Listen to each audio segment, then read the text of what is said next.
Chapter 30. Peter. I woke up soaking wet under the brush of a large cedar tree. My paws were brown and muddy as if I had been digging at some point. Like every time I woke up from the wolf's rain, I had no idea how much time had passed. The good news was that my entire body seemed to hurt less from breaking through the window. The bad news was that my shoulder burned with hellfire. I had been shot, but it seemed to have only grazed me, taking a chunk of meat out of my shoulder right beneath my fur. The fur itself had been blasted off as well, leaving a bald spot where the bleeding was. I growled in pain, angry that I couldn't bind or clean it. For a while, I continued to lay in place and listen for the sound of the hunters. I smelled the rain around me and imagined that it was Brooke instead. I missed her. I couldn't die here in these woods at the hand of these angry men who tried to violate her. When I was sure I couldn't hear hunters, I emerged and began to find my way back to Mr. Atkins' house. After a moment, I realized that I knew where I was. The wolf had brought me back to Mr. Atkins' land. He knew I was safer here than anywhere else. The woods were still familiar, but it was odd viewing them from a different vantage point. Even though I was tall for a wolf, I wasn't nearly as tall as I was when I was Peter. I limped across the damp leaves, doing my very best to avoid putting weight on my right leg. Having 4 legs made this feat easier, but it wasn't as intuitive as I thought it would be. To my knowledge, I hadn't been shot before. I wasn't sure what the wolf usually did when he got injured this badly. Maybe those were the times he let me turn back into Peter so I could care for the wound better. If that were the case, then why wasn't he letting me turn now? I almost didn't see it. It was hanging on the care package tree above my line of vision, but it was there. Mr. Atkins had come through for me. He must have been angry at me for putting Brooke in danger, but he still took care of me. I owed that man so much. It took me a minute to smell her there, too. Her scent, so much like rain, was masked by the smell of the actual storm from last night, but it was there. Brooke had stood there with him, still loving me, still forgiving me, while they stapled my care package to the tree. You're Peter, and I'm Brooke. I love you, and you love me. You don't want to hurt me.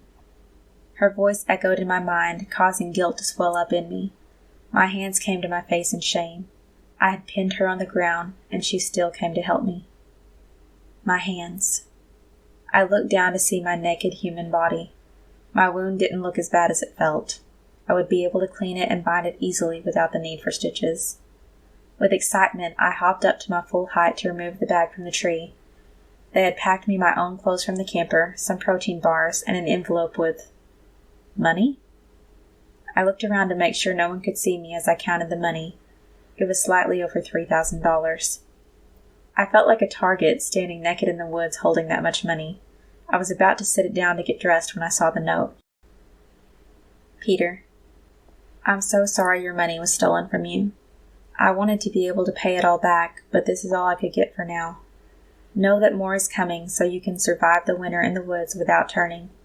I will take care of you in the way you want to be taken care of, not the way I want to take care of you. Love, Brooke. The wound would have to wait until I saw her. I put on my clothes as fast as my shoulder would allow, wincing and grimacing as I pushed my arm through the shirt. There were socks, but no shoes. Stuffing the money envelope into my cargo shorts, I ran toward the house in my sock feet. The mud quickly drenched the socks, so I tore them off and tossed them aside. Nothing would stop me. I had to get to her. I had to apologize and give her the money back. I had to show her how much I loved her and how full of regret I was. I had to beg for her forgiveness on my knees.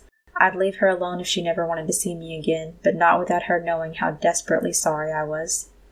My brain and heart stopped when I realized Mr. Atkins' car was not the only one in the driveway. There was an ambulance, a police car, and a coroner.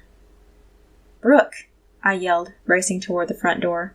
She had to be okay. She had to be. If she wasn't, I would turn into the wolf and never come back. I couldn't exist in a world where she didn't.